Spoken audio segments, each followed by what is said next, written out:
Alam mo ba, Ulel? Paglaki mo, mamamalimos ka na ng tulog. Kaya ngayon, inutusan namin kayo, pakiusap namin sa inyo, para sa inyo lang din naman yung pakiusap namin, yung hiling namin, na matulog, di ba? Enjoy nyo. Kaso, sa edad nyo kasi ganyan, gusto nyo laro pa eh, no? Enjoy, gusto nyo, malakas pa kayo, di ba? Pero balang araw, anak, pag narating mo yung edad na, basta may trabaho ka na, o basta nasa trabaho ka na, sabihin natin may trabaho ka na, mamamalimos ka na sa tulog. Kahit gusto mong matulog, hindi ka pwede matulog. Ganun yun. Kasi pag may trabaho ka na, committed ka na sa trabaho, papasok ka. Hindi pwede namang, alam ka namang matulog ka sa trabaho. Di ba? Hindi pwede yun. Di ba? So ngayon, dapat ngayon, sa ganyang edad mo, pag may oras para matulog, enjoy nyo yung pagtulog, anak, para lumakas pa kayo.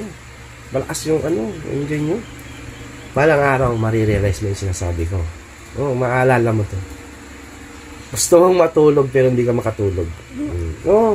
Sa trabaho nga ako, minsan pag pinakamahirap pag sinumpong ka ng antok sa trabaho.